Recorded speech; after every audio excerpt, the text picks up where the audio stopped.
Disutradarai oleh Ali Sapien, kisah di episode terakhir ini berpusat pada seorang ibu tunggal yang sedang berjuang mencari nafkah demi anaknya. Sebagai pemilik toko cucian, wanita itu memiliki pengalaman aneh ketika mendengar program siaran radio. Ia menyadari siaran itu membawa kutukan viral pada putri kecilnya. Si wanita mulai melakukan berbagai cara untuk melindungi putri kecil dari kisah di radio yang mulai mencerminkan kenyataan di kehidupan mereka. Ketika ia mulai tunduk pada penguasa iblis, maka kematian dan putus asa akan selalu mengikuti. Mampukah ibu tunggal itu menyelamatkan nyawa putri tercinta? Berikut ceritanya.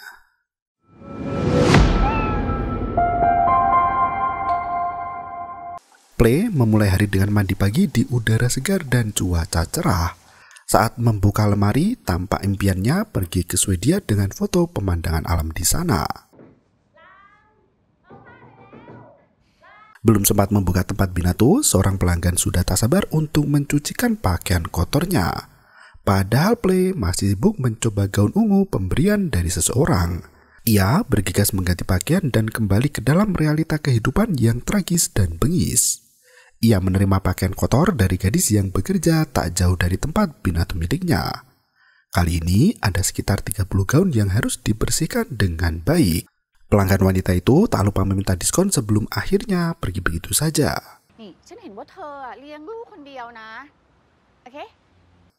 Play masuk ke dalam rumah dan langsung memanggil putri kecil yang bernama Keu.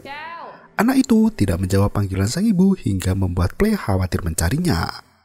Ternyata anak itu sibuk bersembunyi di dalam bak mandi kosong untuk mengelabui ibunya. Play ikut ke dalam permainan anaknya dan pura-pura tidak melihat sebelum akhirnya menemukannya. Karena Play sudah berusia 6 tahun, sebentar lagi ia akan masuk sekolah dasar. Ibu meminta Keu agar lebih rajin belajar di rumah karena ia tak bisa membayar biaya kursus yang mahal. Keu mengaku jenuh setelah belajar setiap hari. Ia meminta waktu untuk menonton kartun di sela jadwal belajarnya yang padat. Play tak sanggup menolak keinginan putri kecilnya itu dan membiarkan Keu menonton 2 episode kartun setelah menyelesaikan belajarnya. Play kembali bekerja hingga larut malam tiba. Ia mendengar siaran radio di YouTube ponsel yang berisi kumpulan kisah horor. Siaran radio itu berjudul Tuesday dengan kisah yang dibawakan langsung oleh para penelpon. Saat itu, sebuah insiden menimpa teman penelpon yang digambarkan sebagai ibu tunggal muda. Semua tetangga sangat menyayangi ibu muda itu karena selalu bersikap manis pada putri kecilnya. Di sebuah acara pekan raya kuil, wanita itu tiba-tiba menjerit histeris karena anaknya tenggelam. Ia meminta pertolongan pada orang di sekitar tapi tak ada yang membantu. Wanita itu memilih lompat ke dalam kolam demi menyelamatkan anaknya sendiri. Naas, sang anak hanya tinggal jasad tanpa nyawa hingga orang yang melihat pun merasa kasihan padanya. Saat melihat anaknya menangis, wanita itu semakin histeris dan berulang kali mengatakan jika anaknya dibawa oleh hantu. Play memutar ulang siaran radio yang disiarkan langsung di YouTube karena sempat mati mendadak. Dalam cerita itu, terungkap bahwa setelah anaknya mati, wanita itu menjadi histeris dan menghancurkan televisi. Teman si wanita bertanya mengapa ia berpikir jika anaknya dibawa hantu. Ternyata wanita itu tahu ada yang berbeda dengan tingkah anaknya sebelum meninggal. Ia sering diajak main oleh sosok kakak padahal anak itu tidak memiliki saudara dan hanya anak tunggal. Ibu Hom bertamu larut malam untuk menagih uang sewa di toko binatu Play.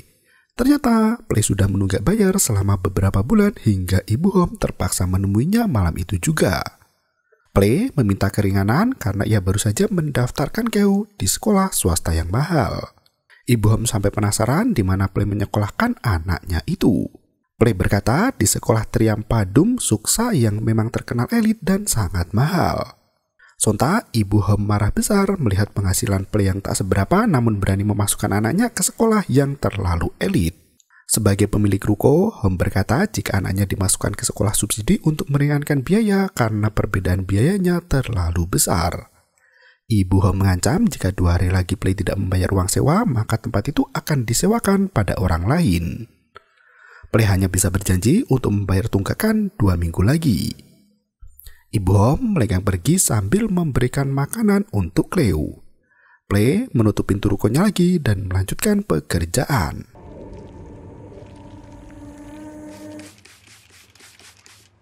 Pagi berikutnya, kepala sekolah menemui Play untuk memeriksa rumah siswa sesuai dengan peraturan di sekolah. Pak Kepala Sekolah menegaskan jika sekolah mereka tidak hanya berfokus pada pembelajaran di sekolah, namun keluarga siswa juga harus mendukung perkembangan dengan baik. Pak Kepala Sekolah menyarankan Play untuk mencari sekolah lain yang lebih cocok dengan kondisi keuangannya sendiri. Play bersikeras hendak menyekolahkan Cleo di sekolah mahal itu dan berani membayar lebih mahal lagi agar putrinya bisa keterima di sana. Setelah tamunya pergi, Play mendapat pesan dari temannya yang mengajaknya pesta. Cleo sibuk memasukkan baju kotor ke mesin cuci hingga membuat Play tertawa melihat tingkah lucu anak itu. Cleo membantu ibunya untuk mencuci pakaian kotor milik pelanggan. Mereka sempat menemukan kalung yang terjatuh dari baju itu. Play menyembunyikan kalung itu dari Cleo dan meminta anak itu untuk bergegas mandi. Cleo merengek ingin mandi bersama ibunya meski sudah berusia 6 tahun. Play tak bisa menolak permintaan anaknya itu dan masuk ke dalam bak bersama. Selesai mandi, Cleo menggunakan baju yang sudah kekecilan hingga protes pada ibunya. Play berganti pakaian dengan gaun coklat panjang dan meminta Cleo untuk tetap berada di rumah sendirian. Ia berpesan agar Cleo tidak membuka pintu jika ada yang mengetuknya karena Play hendak pergi sampai larut malam. Play melenggang pergi ke tempat makan untuk bertemu teman-temannya di sana.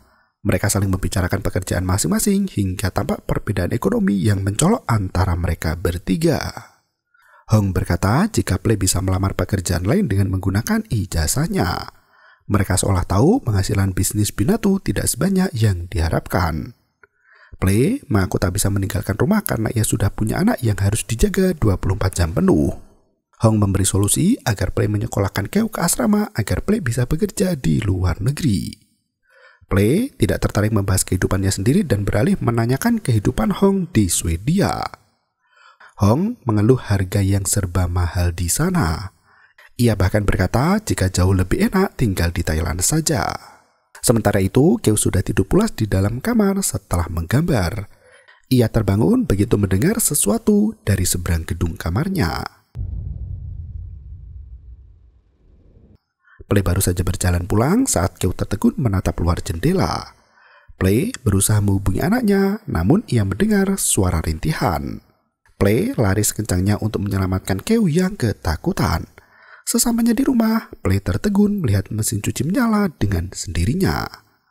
Atap rumah menetes air dari atas yang membuat Play semakin khawatir dengan nasib anaknya.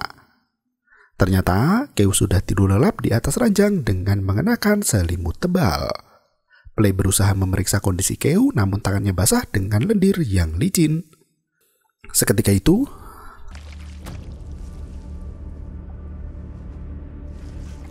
kaki hitam keluar dari selimut membuat Play ketakutan melihatnya. Tiba-tiba,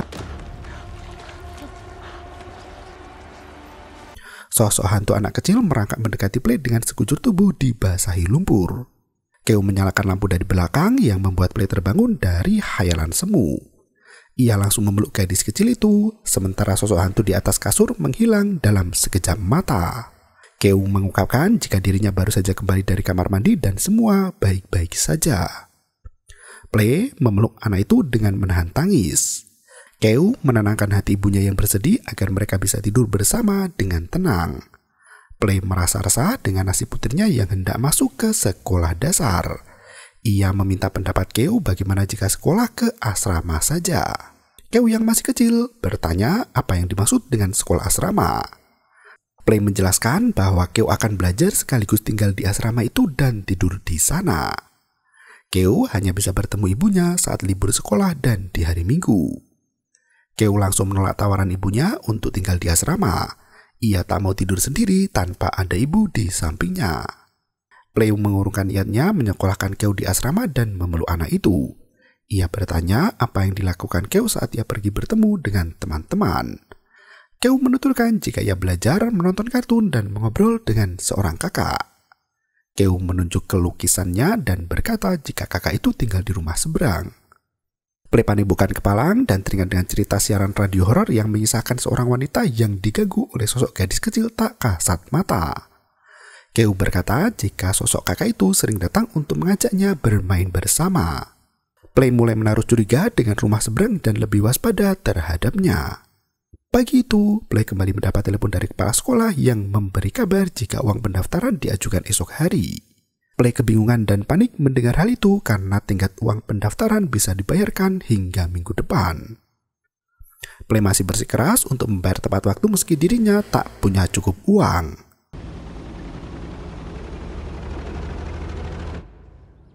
Siang harinya, hujan datang secara tiba-tiba.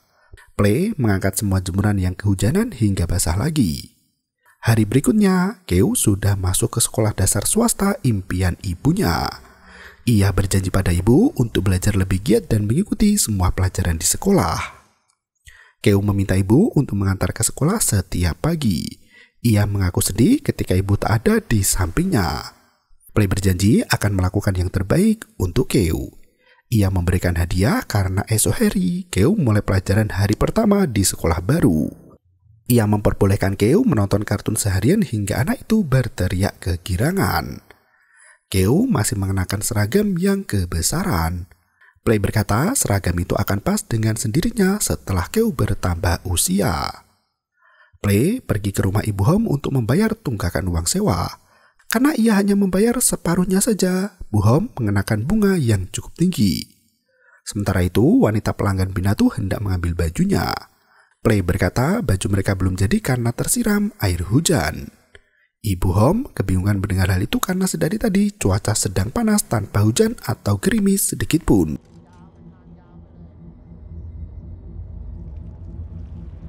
Terlihat sosok hantu wanita yang sedang menggendong Keo dan membawanya pergi. Play berjalan kaki ke rumah dan mendengar ada keributan di depan pintu. Ia berlari menghampiri keramaian itu di mana Keo menangis seharian. Seorang wanita bernama Modam menuduh Play mencuri kalung emas miliknya. Ternyata kalung Modam sempat terselip di pakaian dan diambil oleh Play. Sebagai pemilik Binatu, Play memilih untuk menjual kalung emas kliennya untuk membayar segala kebutuhan hidup. Modam mengetahui hal itu apalagi ia sudah mengantongi bukti CCTV dari toko emas Tong. Dengan didampingi polisi, pemilik toko emas Tong meminta Play untuk mengembalikan semua uang emas itu agar ia bisa mengembalikan kalung emas milik Modam. Play mengaku tak mengantongi uang itu karena sudah habis dibelanjakan.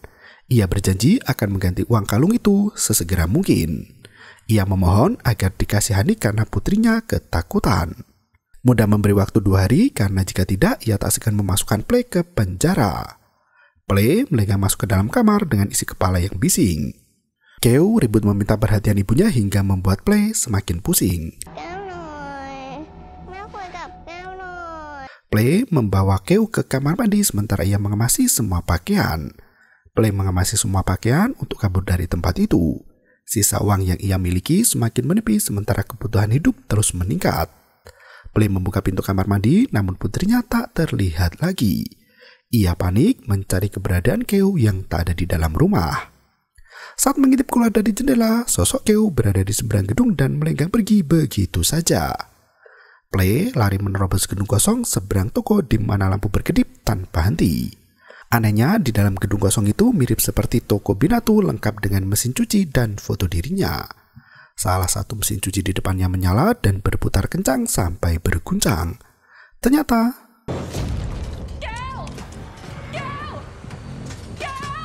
Play mencari cara untuk menyelamatkan Keo dan berlari ke lantai 2. Kamar itu mirip seperti kamar Keo namun dibasahi air hujan yang menggenang seperti kolam. Semua lukisan Keo terlihat ada di sana dan terdengar suara anak kecil yang memanggil dari dalam kamar mandi. Play memeriksa kamar mandi itu namun tak ada anaknya di sana. Ia teringat dengan Keo yang berada di kamar mandi toko Binatu miliknya sendiri. Play berjalan pulang dan langsung memeriksa kamar mandi rumahnya sendiri. Ia ternyata melihat kondisi Keo yang tak sadarkan diri dan tenggelam di dalam bak mandi. Ia mengeluarkan anak itu dari dalam air di mana tubuh Keo terbaling lemas dan kedinginan. Play berusaha membangunkan putrinya, namun tiba-tiba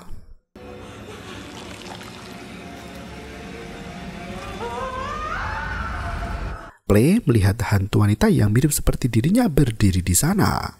Hari berikutnya, Bu Hom mengusir Play dari ruko miliknya karena selalu telat bayar uang sewa.